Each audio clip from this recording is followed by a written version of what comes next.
Welcome back to MGG, otherwise known as Mountain Goat Gaming. I'm Sean. I'm here with my better half, Jay, and we are visited by a little man from Any Heroics. Would you like to introduce yourself? Yep, I'm the intern, John. I've been playing Lord of the Rings Warhammer for about 18 months now. Played some other games before that. Do a bit of painting, build loads of display boards. Mediocre at the game at best.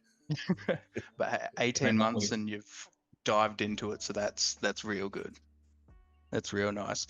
Now we're here to have a quick yarn about the Nations Cup, the Team Nations Cup that recently has happened over in Belgium, I believe it was. Is Yeah, that correct, John? Antwerp Yep. in Belgium. Yeah. Yep.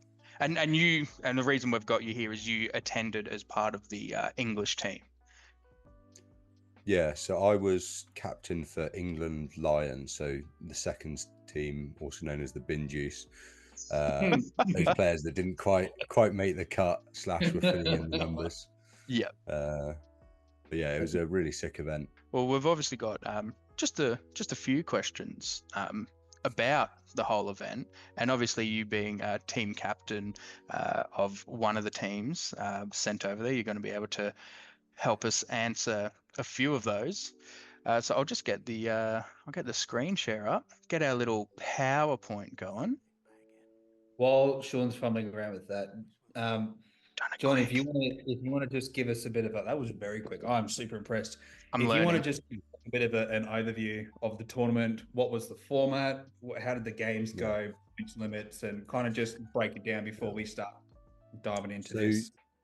the main USP of the tournament was that it was an international team tournament. So you had 15 nations providing 20 teams, 6-man or 6-person teams.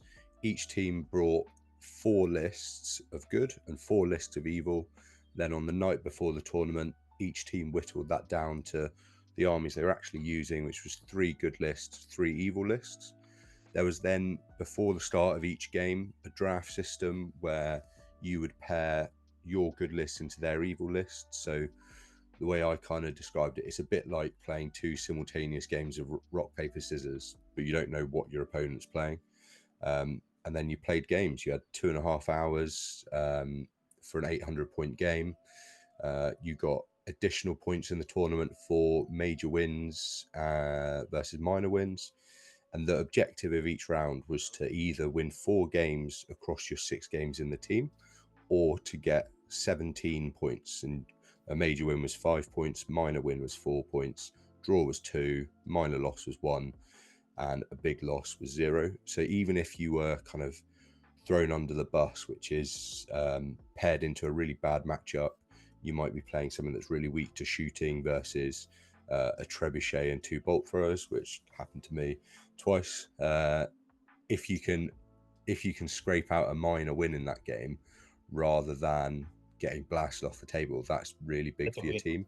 Yeah, nice. So it was always good versus evil each game. Yeah, always good versus evil. Yeah. Okay, that's quite interesting. So everyone essentially had to take 2 armies to the event. No, so you had 6 players in the team. So 6 players.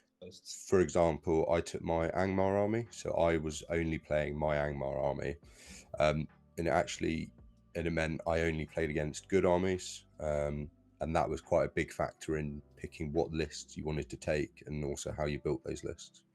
Wow. Okay. Yeah, that changes list building quite a lot because when you look at list builds, you kind of, or in most cases anyway, you're not looking at just good or just evil.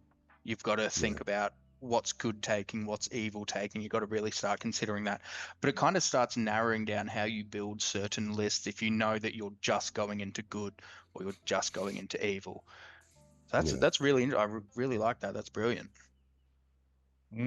So my first question is, so playing teams events for 40K, the typical way that it would go, there's no good for evil because it's all just evil, right? Yeah. So it's like you would roll off, whoever, like whatever captain rolled off, I've got the highest, would then get like the opponent who lost the roll off rather would throw their first list out, right? That first list is tailored to be the throw out list. Like a great example is Easterlings, because Easterlings just perform well in most scenarios. And then from there, because that Easterling player got thrown out, they would then get to choose the table.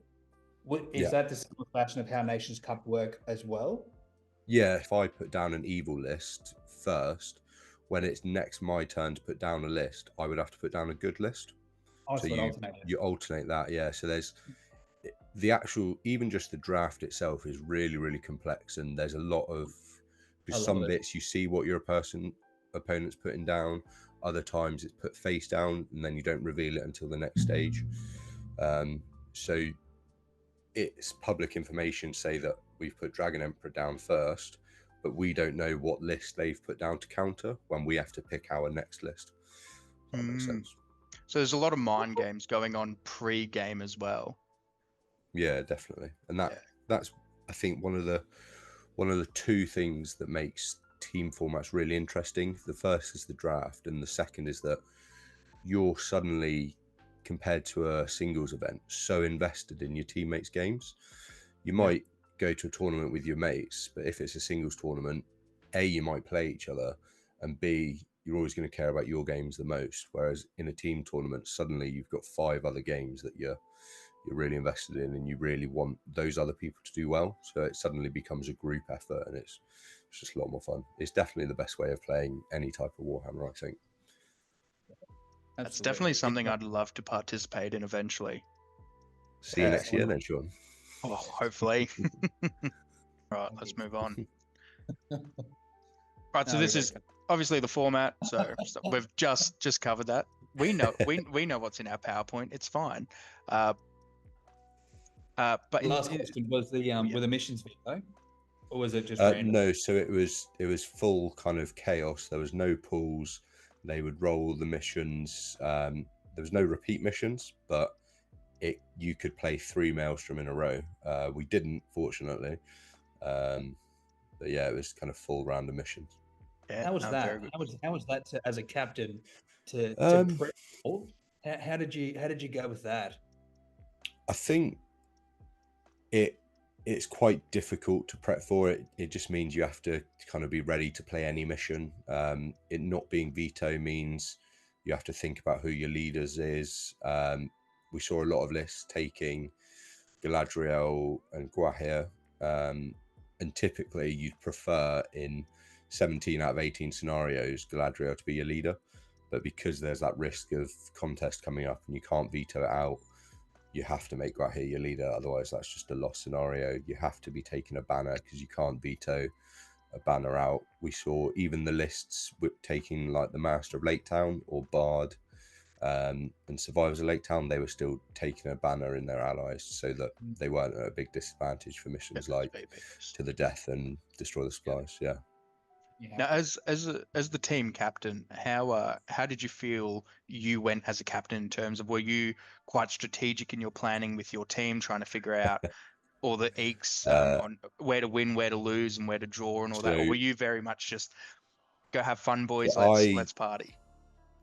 I think if you ask my team, they definitely say the former.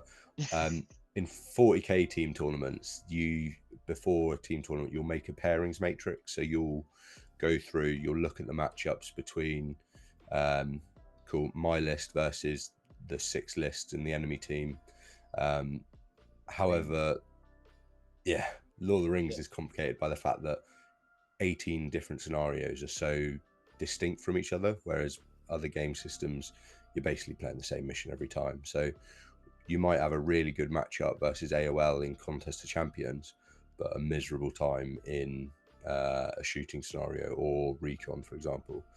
So I made a pairings matrix with all 19 other teams across 4 lists per team for each player to fill in across all 18 scenarios. So it was about 1,300 cells that each player had to fill in.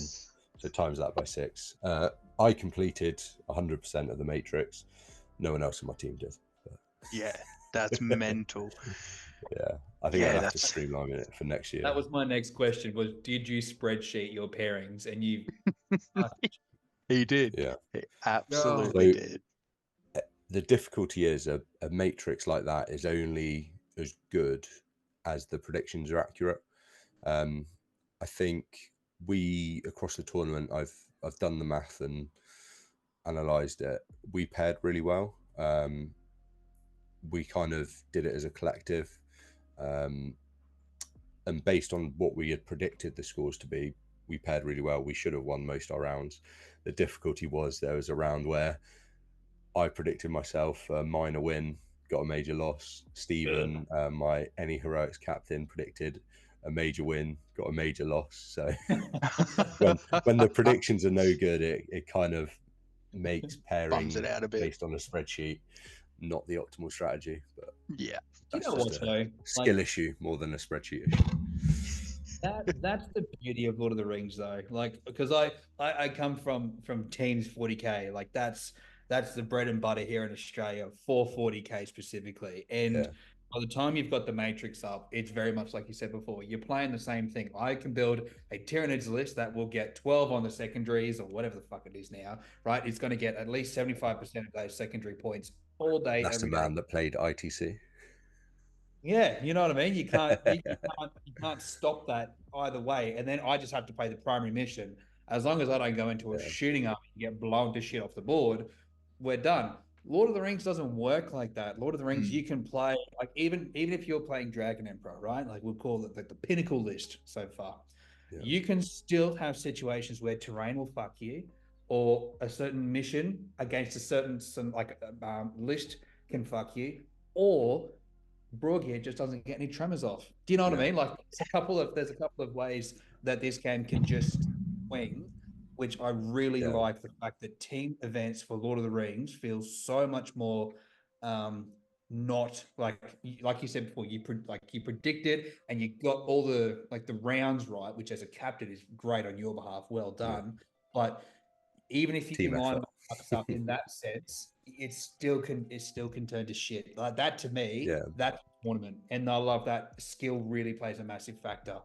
And see that's what I love about our game. And something I've said for ages is in Lord of the Rings, any army can beat any army. It is quite heavily put down to the pilot of the player, but unlike other games that I've dabbled in, I haven't played 40K, but I dabbled in Heresy for a little while there, and oh my lord, like you just show up to the table and you looked at your opponent's army and well, I can't win that. Whereas in Lord of the Rings, you could have a terrible-ish army, just a hodgepodge of shit thrown on the table, and you've still got a chance against a quote-unquote net meta list. So that's what similar to you guys, love that about this game. Don't know, Vanquishers in Lords of Battle still feels rough though. Yeah, absolutely. I'll jump over to our next slide. And that is, how do you assemble a team? Now, you mentioned earlier that you were the captain of the England Lions, the quote-unquote B team, but in our hearts, you were the A team. So how'd you guys go about doing all of that? So, as far as I'm aware, every nation who went kind of does it their own way. For example, the Polish team pick the 6 top-ranked players in their kind of league. The French do a series of team tournaments, I believe, and kind of the winning team from the team tournament becomes the French first team. And historically, they've always done very well, both those nations at team events. The way England did it this year, so we had our ambassador, Jamie Wiggins, and he picked the first team kind of based on standings. And then kind of there was a few people from the kind of top 6 players who couldn't make it. So that spread down into the top 10. A few of the top 10 were Irish, so they didn't make the cut. And then there's a few kind of chopping and changing. There was a wild card who they picked, and then it was similar sort of process for the second team, predominantly based on standings, and then who was also available to go. It kind of, if somebody wasn't available, it kind of dropped down the standings basically. I ended up captain because I started sending spreadsheets analysing the lists taken to last year's WTC and Polish team championships into the chat, and was probably the person kind of being the most pushy about kind of lists and what we should take. and that kind of fell into into captain rather than any sort of diplomatic process Yeah, or so any you were meritocracy thrust based on into play it skill. essentially. Yeah, No, That's very what, good. but that's what you want. You know what I mean? You want someone who's got a bit of a handle on what's happening. Like if you can't Yeah. play the players because they're not in your scene, and you don't know how they play or what they play, and like that sort of mind trickery, you've got to go. You've got to go to the data. That's wicked. Yeah, and that's the Yeah. thing. It's not always the best player, and this goes for any game or any sports or anything. It's not always the best player in the team or whatever that should be captain. It's, as Jay mentioned, the one that is proactive about, looking at the data and moving on Yeah. from there. Because like you And could be the best player in England, but you might not be a good team leader. And yeah, uh, and the man management aspect of it is huge. You're having to bust your mates into horrible matchups where they're expected to get pasted, and then try and big them up when they do get pasted. You've got to manage kind of herding a load of cats and making sure everyone's at the tables for the start of the round, and but also do that while you go and attend the captain's meeting. And in my day job, it's a lot of communication, a lot of dealing with people. So I think I'm certainly probably the least experienced and arguably one of the worst players on my team, but probably one of the, I'd like to say without being too arrogant, one of the better man managers. No, that's fair. That is very good. I do know for, I was going to say for 100% fact, but probably pushing about 80% of a fact.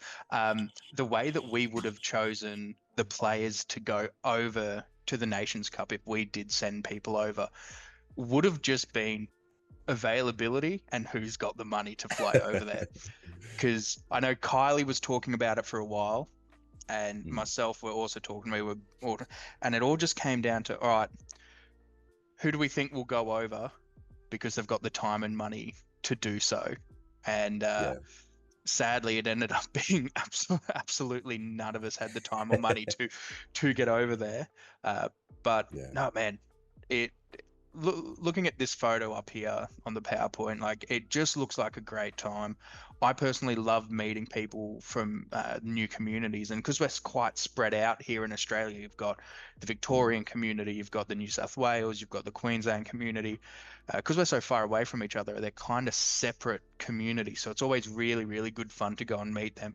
And I'm just waiting for the day that I can head over to New Zealand or I can head over to England or so on and meet even more people who also love this hobby as much as we do. And as I said, that photo with everyone there is bloody brilliant. And, they say jealousy is an ugly emotion, and I'll openly admit that I'm feeling that ugly emotion right now.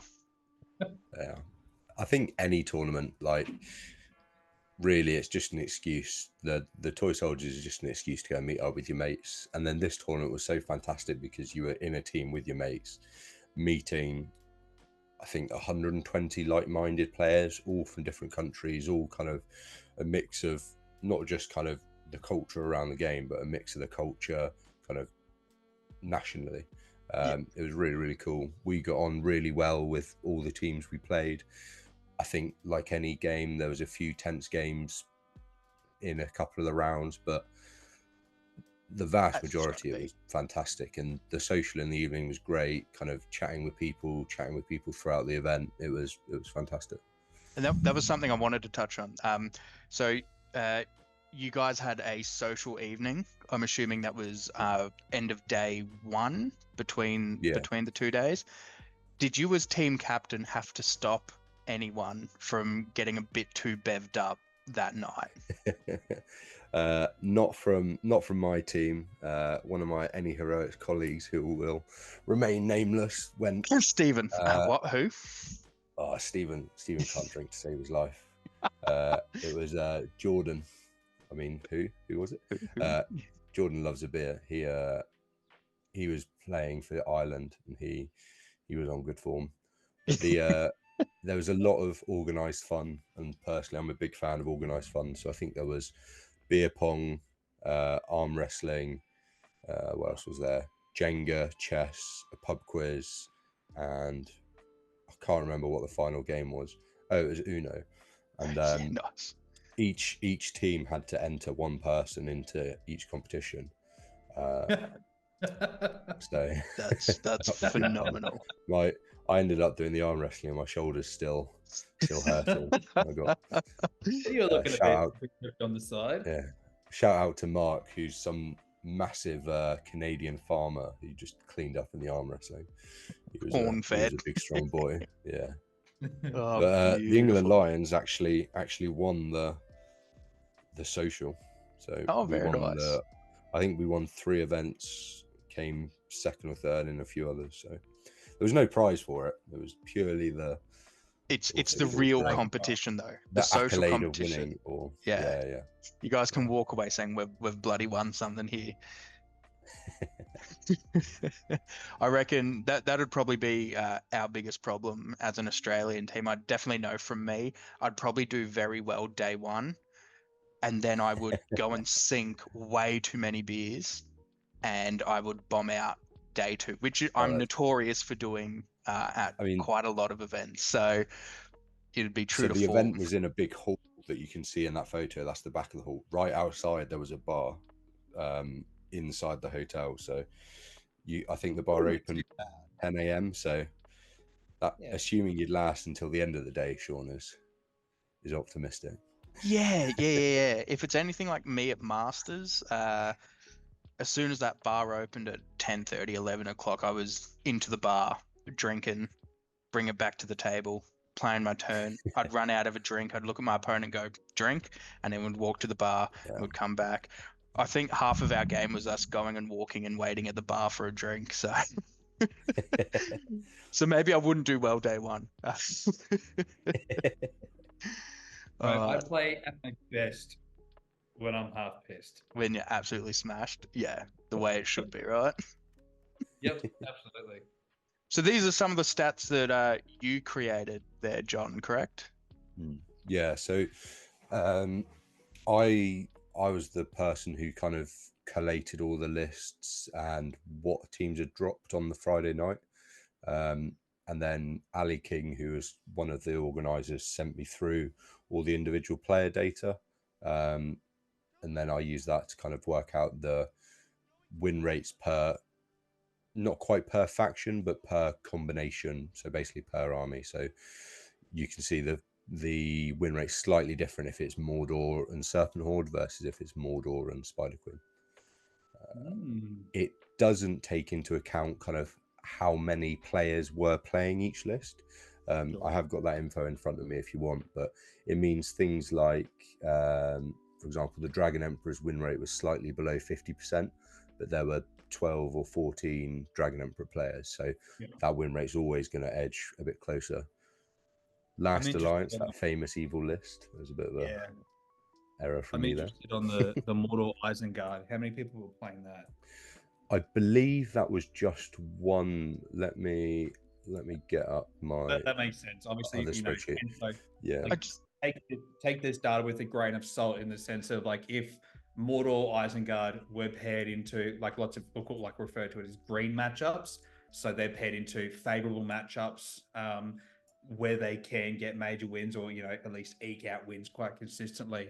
The data, like specifically in this case, will look a bit skewed in the sense of like you know that's not the list to take for teams is what I'm trying to get at. Just real quick with these images here, are these the predictions from before the event or are these no after? So these are the post-event results. Yep. So for example, that there was I've got the data up now. So there was one Mordor Isengard player. He won or she won he won all 6 of his games. And then, but interestingly, the Isengard Mordor Serpent Horde list also won 83% of their games. Again, one player on it, so that's 5 wins. So so that list was, because they're functionally the same list. It's basically a Great Beast comboed with a Witch King and Fell Beast and Saruman. Just the Serpent Horde one had Suladan with it. But that kind of build went 11 wins out of 12 games. Jesus. So To be It's fair, that's couple list, starting yeah. to become a bit more yeah. significant, and it looks like a meme list when you see it on the paper. I was But gonna say, like, even just seeing Mordor slash Isengard in my mind, like, I've never thought of bringing them together, and so I just go, oh, who the fuck's doing that? But obviously, like, it's Not working. us. Yeah, not us. Like, what the fuck do we know? Us and our just pure greens and green alliances. Like, yeah, no, that's big. yeah, it's crazy. And What It's it's interesting. what else AOL, we got AOL, also? Goblin Town, and Easterlings. You know, they're sitting around that 50% mark yeah, for win rate. Yeah, Like they would be the highest, or some of the highest played, armies. And I definitely think that they're good throwout lists as well. yeah. yeah, You've even got in yeah, that definitely. 50% mark. You got the Dragon Emperor, you got the Black Riders, Corsair's Serpent Horde. So there's some solid, or what we would say are solid competitive lists in that 50% mark. And then Yeah, and you, I think that is probably just a product of lots of players playing them. yeah, It's interesting all right, because you look at it like this is just like I'm not obviously I haven't seen any of the matchups overall, but when you look at like let's kind of break it into thirds, right? The top third of really like high performing lists in my mind, those lists are scalpel lists. They're lists that get paired into Mm. other lists. They're not defending lists. Yet as soon as you Yeah, jump into that 50% mark, all I would probably say from about AOL to roughly where that Angmar, maybe what is it, Moria Moria, Mordor. that yeah, that section there are your throw out evil lists, where it's like you're either going yeah. to get it or you're just going to lose it type thing. So that's kind of how I would define this graph here. Would you agree with that, John? Yeah, I think that's exactly right, and I think really insightful. And that's kind of mirrored with the player numbers. There's a Mm. lot of AOL players, a lot of Dragon Emperor players, but then, for example, the Mordor Moria Spider Queen list, there was only one of those, and that's because I think with your scalpel list, you can be a bit more kind of unique almost as to what you want to take and what your team is lacking. Whereas AOL, Mordor, something, Dragon Emperor, they're very known quantities, and they are really good, and that's why they're kind of the take all comers list, because they can play everything. Their win rate's probably also affected because they are such a known quantity as well. Like we predicted when we were designing our good lists, kind of we need to be able to beat the Dragon Emperor, we need to be able to beat AOL, we need to be able to beat the kind of Barndor battle line that's Farmer Mordor, so the Black Nuns backed up by Morannons. They were kind of the three public enemies number one, and that really affected both what good lists we brought and what evil lists we brought. So I'm I going to just want, grab that oh, idea. So Sean, I'm going to grab that idea and I'm going to ask you, what did you plan for when it came to like building a good list? Because let's be Yeah, real, most of us aren't like watching this video aren't going to Antwerp to go play against other nations, but we're actively trying to build the best list we can. If I'm a fresh good yeah, player and I'm trying to build against the top picks, AOL, Easterlings, and Farm Door, Barn yeah. Door, what the fuck it is, that Mordor shit that Dave has created, right? Yeah.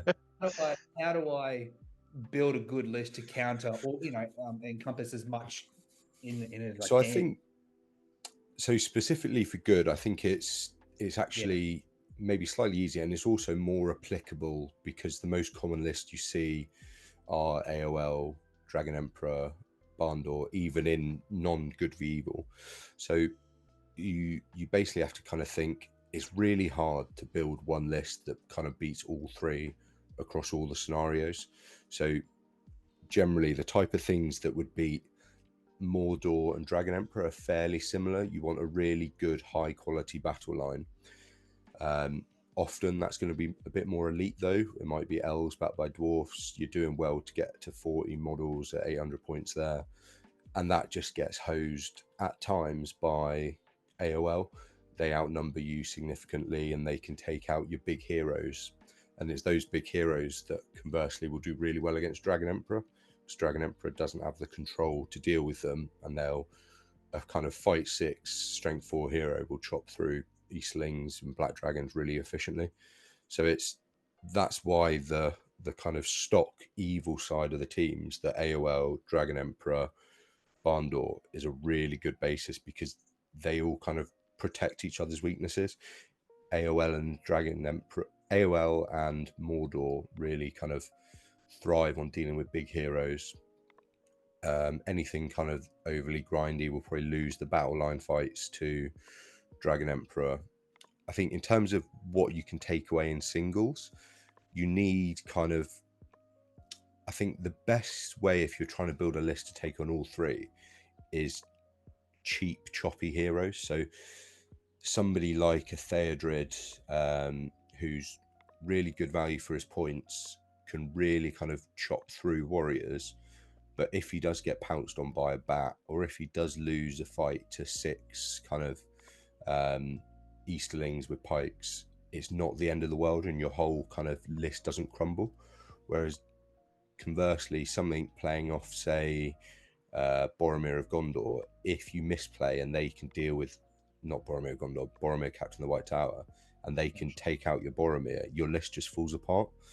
So a really interesting list that a few teams bought and was brought by some of the teams that podiumed was it was Lothlorien Rohan, only about 36 models, but had like 6-foot Rohan heroes, or it had Theodred and Dernhelm on horse, and then 3 or 4 foot heroes.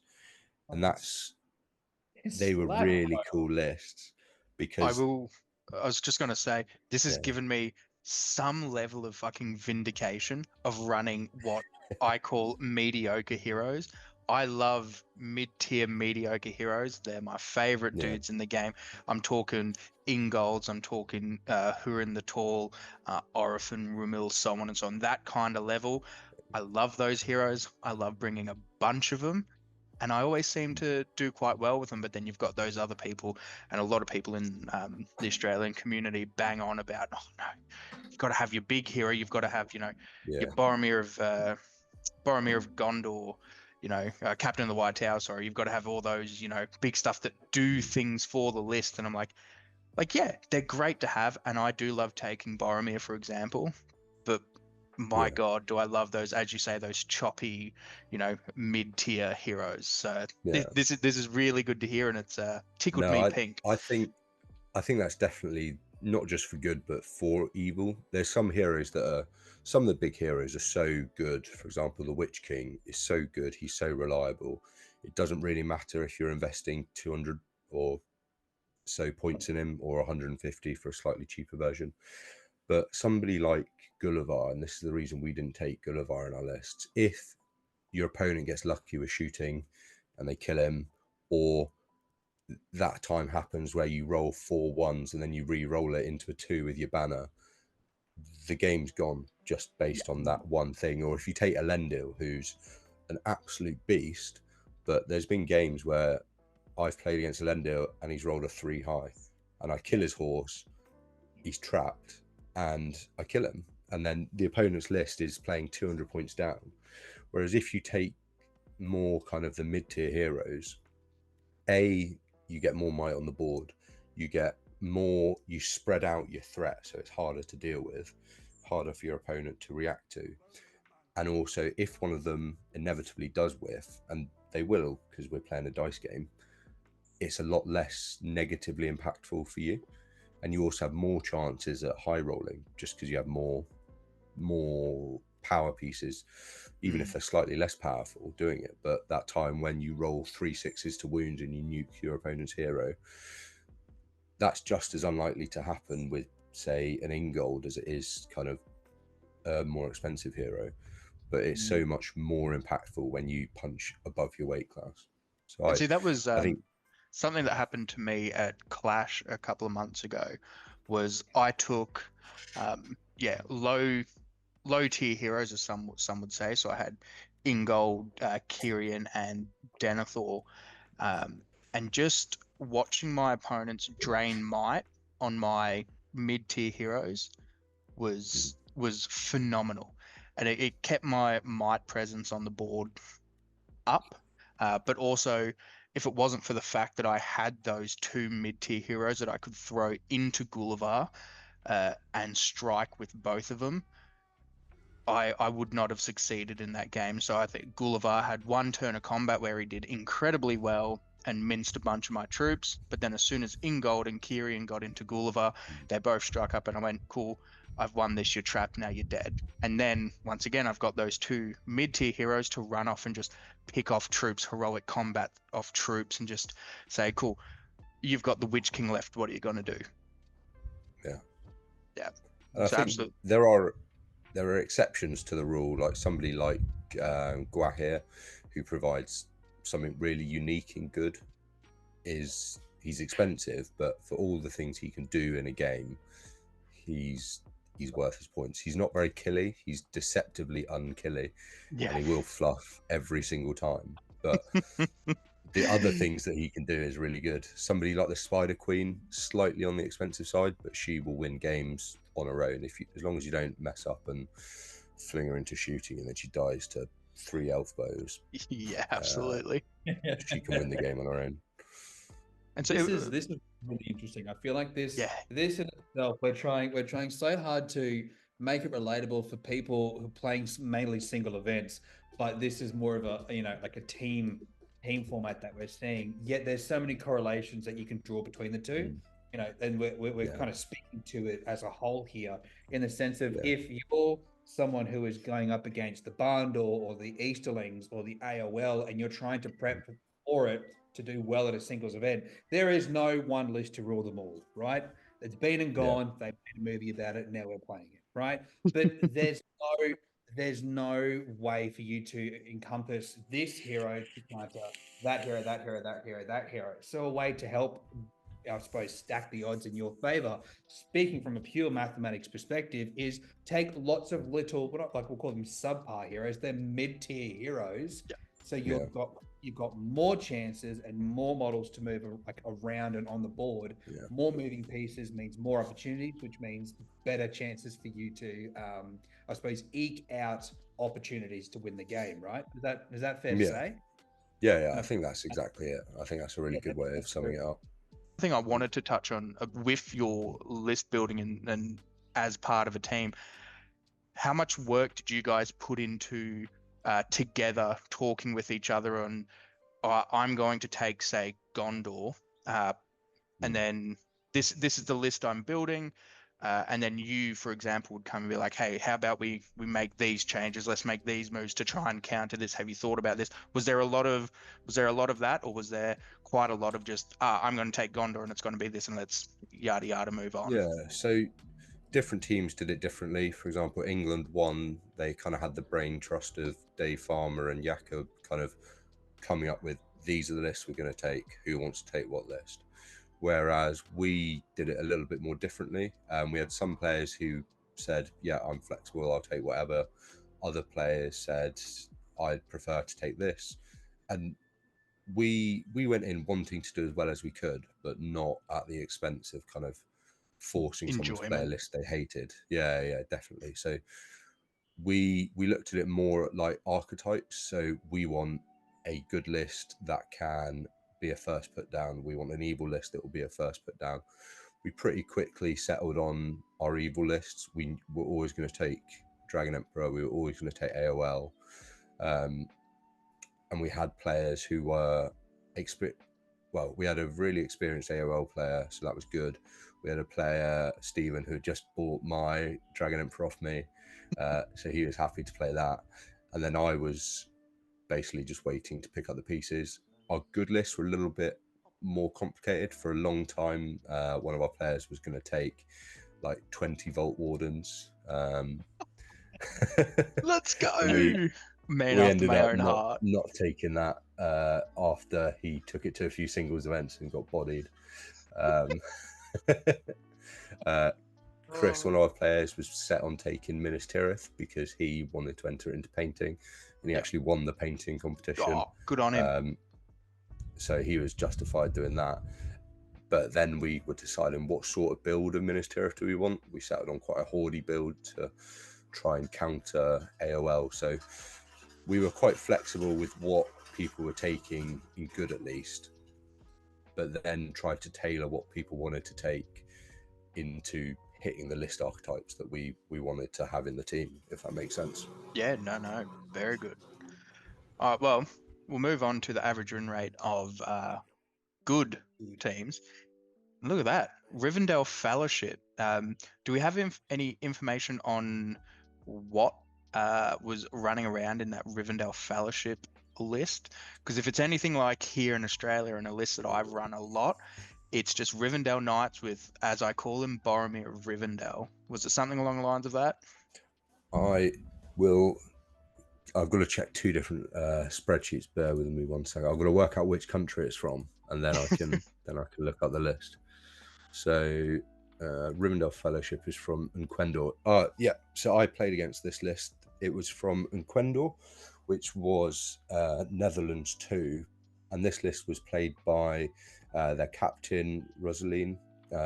In her list, she had Elrond, Aragorn, and Círdan, and a shit ton of Rivendell Knights, and she actually got 6 major wins with that list. Yes, very nice.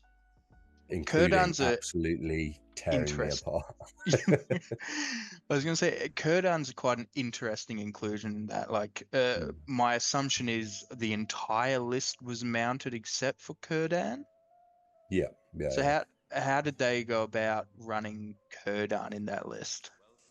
So I think Círdan is good in that list because at 800 points, you've already got a lot. I think Rosie had like 20 bows or something ridiculous, including a bow on Aragorn. So a lot of might behind it. Círdan wasn't that useful in the game against me because I never got to her. We were playing Fog of War. There was a river going horizontally across the board. That's rough. So every time I tried to cross it, I got Rafa Bruin and with my little 6-inch moving Angmar, and the river was like 3.5 inches wide, so I couldn't clear it in a turn. There was one turn where I marched across it, but Rosie chose the board, and I put myself down into that expecting a big loss, and I got a big loss. Yeah. But what Círdan does is in especially against evil, in matchups where you do start kind of a lot closer, or you do have to go to the enemy, you can't just kite, which is what Riv Knights want to do. You get that Aura of Dismay up. That makes you a bit less likely to be charged, more likely that you'll be able to charge later in the game. Blinding Light's really useful because it helps win the shooting war. So paired into AOL as well, especially, you can do the Blinding Light trick where you would move Círdan forward, just poke his head out or any part of the model from behind a piece of terrain, and then 12 inches from Círdan gets illuminated. So if Círdan's within 12 inches of their models, but your models are within 18 and 24, you can shoot them suddenly and they can't shoot you. So then you suddenly win the shooting war. So that completely flips the matchup into AOL. There's not a huge amount of other kind of shooting lists, but I assume that's what it would be for.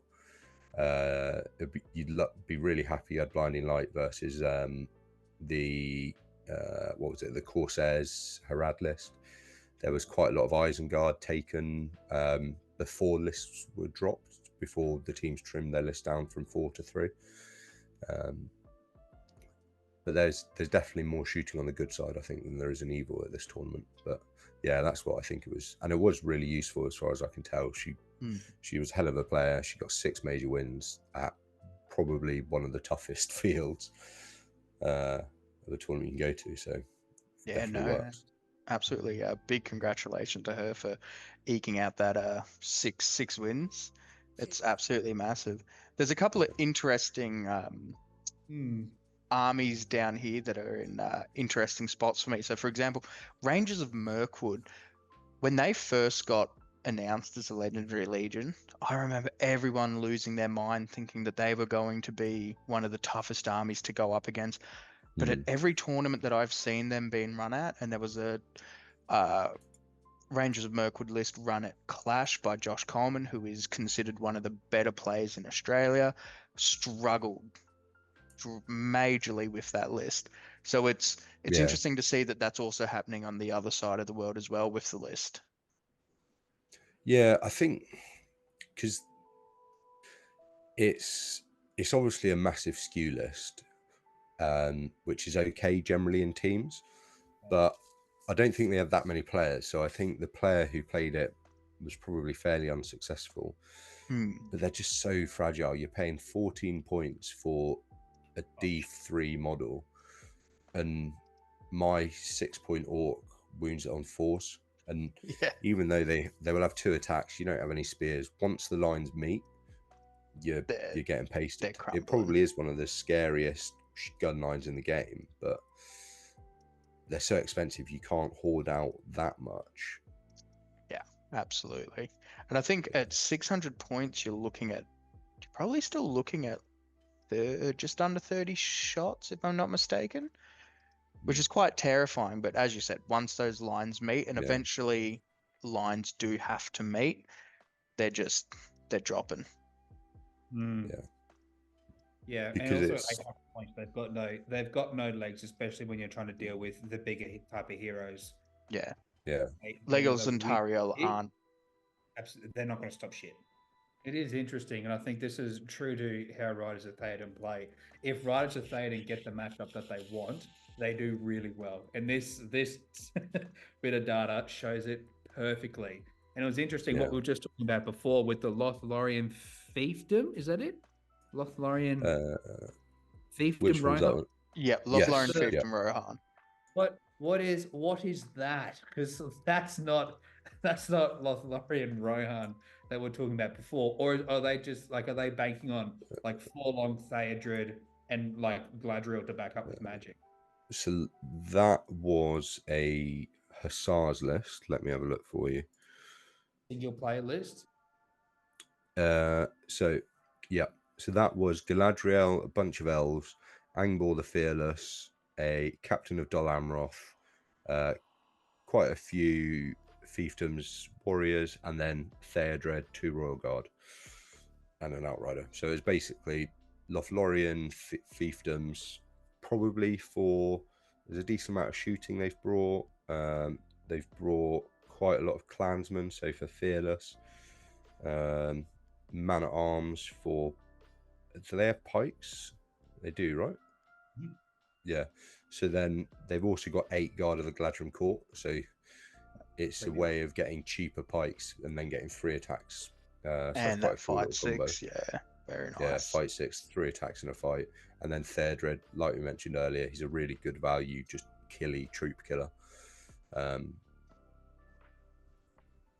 was a successful list. I think only 1 player playing that. I'm just trying to see how many Riders of Theoden players there was.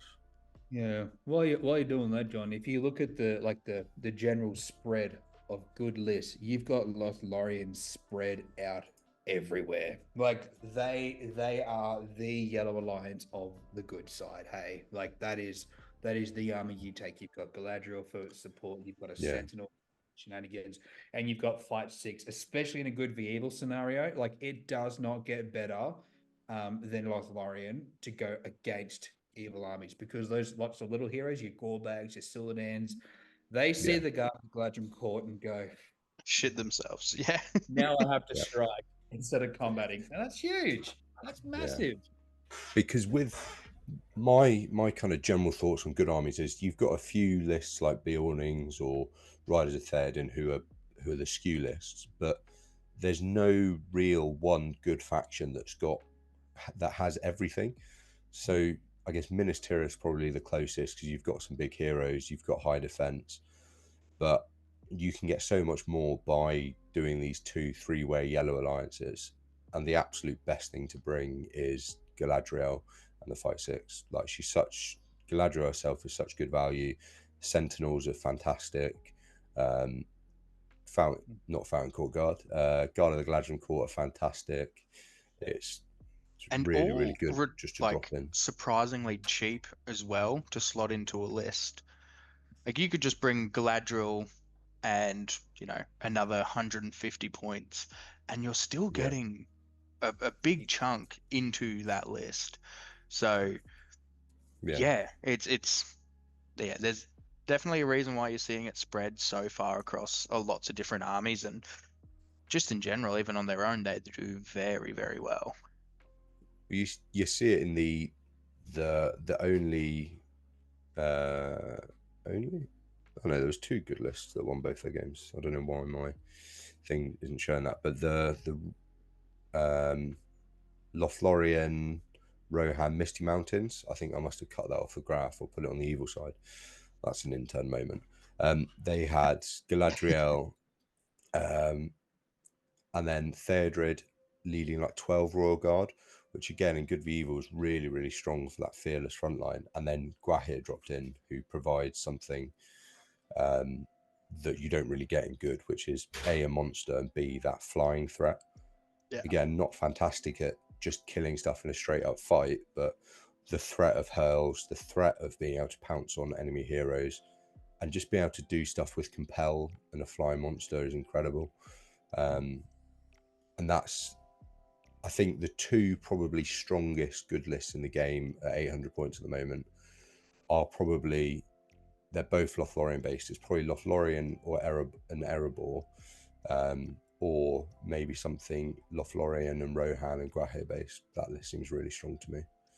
Oh, I love that because I took Lothlorien Arnor Gwahir and Yeah.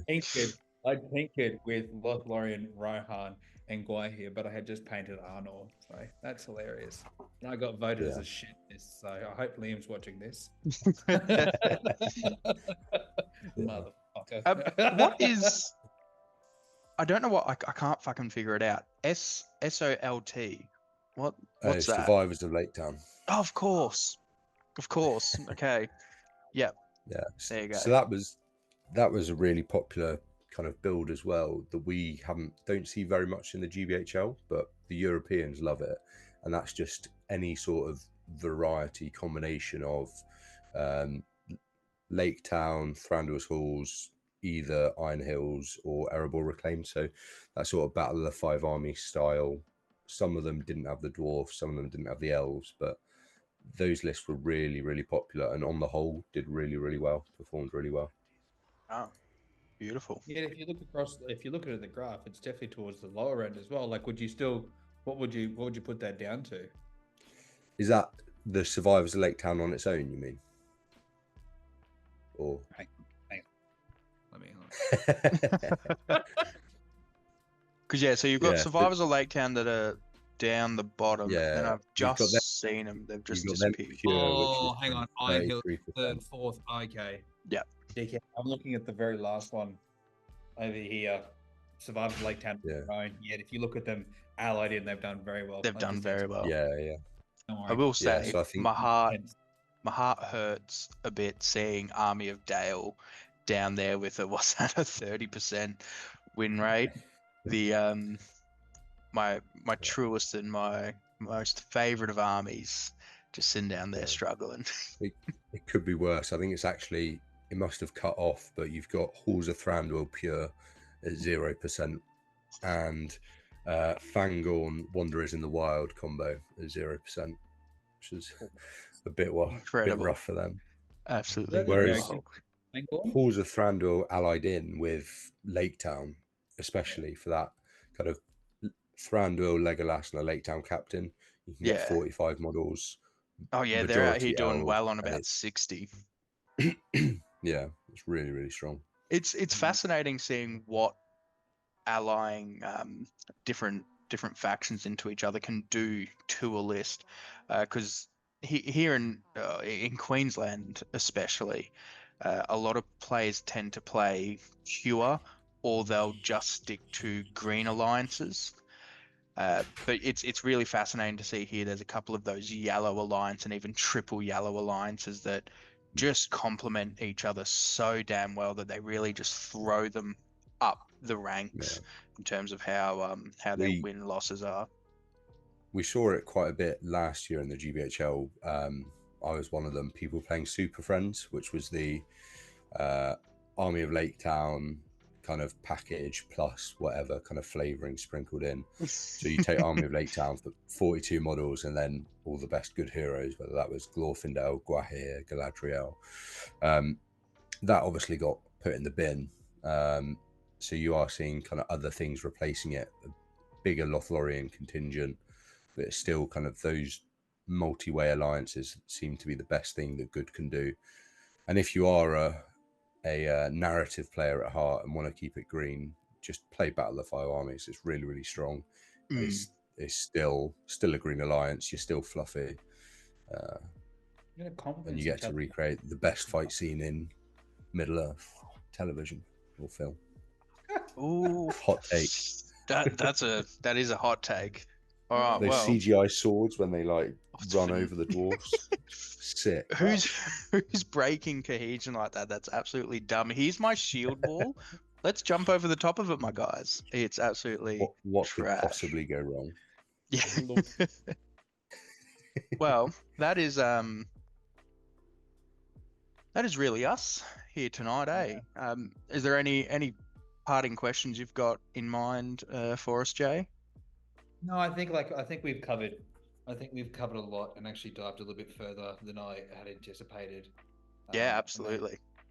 I'll bring a lot out. Thank you so much, John, for your time and your knowledge. It's great to have international people talking about the game we all love, but B, bringing such a massive event. In my mind, team events are the best way to build and grow a community. Yeah, definitely agree. Hopefully in Australia, I'm definitely looking to host some team tournaments across Queensland and then across New South Wales, Victoria, and kind of build like more of a team focused MESBG scene. So hopefully we can head over there.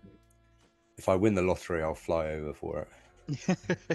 I was going to say that'd be the same with me. I'd love to attend the next Nations tournament, but I'm going to have to win the lottery to do that.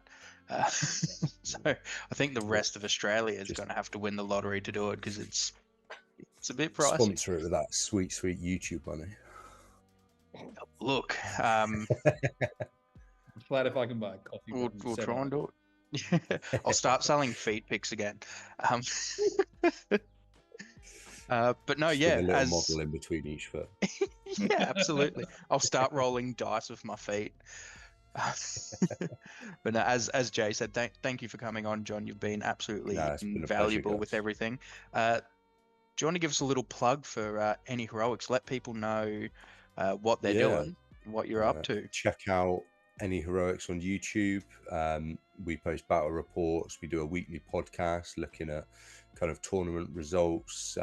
We have a few narrative campaigns in the works, hopefully some hobby videos. Just search Any Heroics on YouTube. Give us a follow. Links will be down in the spot below for Any Heroics, so make sure you go and check out those lovely people and say good day to them for us. Anyway, again, from me, from Jay, and from John to the viewers, thank you.